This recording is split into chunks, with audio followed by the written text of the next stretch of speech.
Imagine this. You're 43. You're good at your job. You've done everything right. You answer emails at 10:47 p.m. You join meetings you never needed to be in. You give up another weekend because the team is counting on you. Then one day, in front of everyone, your boss talks to you like you're disposable. And in that moment, something clicks. Not anger, not hustle, freedom. Because for the first time in your adult life, you realize you do not actually have to live like this forever. That is what I call walkaway power. Walkaway power is the moment I need this paycheck or I'm dead becomes, if this becomes intolerable, I can leave. And there is one number where that shift starts getting very real. Not 10 million, not yacht money, not private jet rich. $650,000. Everybody talks about the first $100,000, and they should. That's the psychological battle. It proves you can save, invest, and delay gratification long enough to build momentum. But $650,000 is different. That's where the physics of your life start to change. At a 7% annual return, a $650,000 portfolio grows by about $45,500 a year on average. Not like a salary, not on schedule. Markets are volatile, but as a long-term assumption, that number is powerful because now your money is no longer just sitting there looking impressive, it's working. That's the crossover point. That's when your portfolio starts looking less like a scoreboard and more like a coworker. And underneath that number is something even more important, your survival floor. This is where a lot of people get freedom wrong.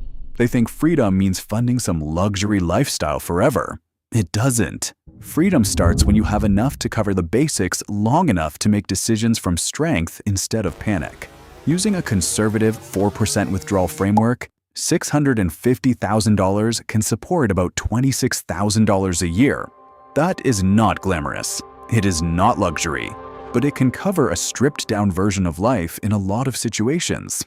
Housing, food, insurance, utilities, transportation, breathing room. And that is the point. At $650,000, you may not be rich, but you are getting dangerously close to being functionally immune to unemployment. Because unemployment only destroys you when your costs are high and your options are low. That's why someone making $300,000 a year can still be trapped. If their lifestyle costs $12,500 a month just to keep the machine running, they are not financially free.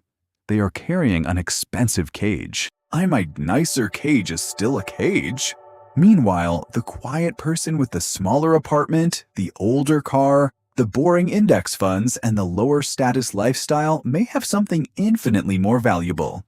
The ability to say no. I knew a guy who ran an accounting firm. Smart, capable, respected, but for years, work owned him psychologically. Every bad client felt fatal. Every staff issue felt existential.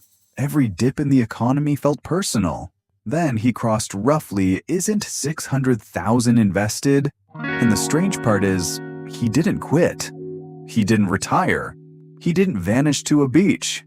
He just changed. He stopped negotiating like a man who needed to be rescued by every paycheck. He stopped nodding at nonsense. He set boundaries faster. He told the truth sooner. He got calmer in conflict. Why? Because he had a viable exit. And once you have a viable exit, people can feel it. Bosses can feel desperation. Companies can smell fear. Entire workplaces are built on the assumption that you cannot leave. But when you actually can leave, the power dynamic flips. You become harder to manipulate, harder to shame, harder to overwork. And ironically, you often become more valuable because you stop performing obedience and start delivering judgment. That's what money does at this level.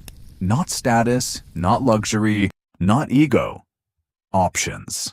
And here's where $650,000 makes you a different kind of investor.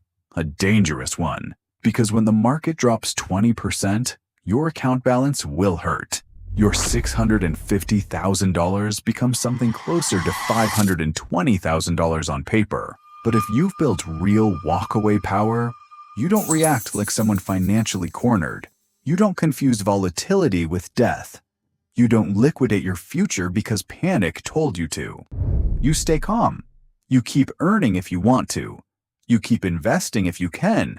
And your new money buys assets at better prices.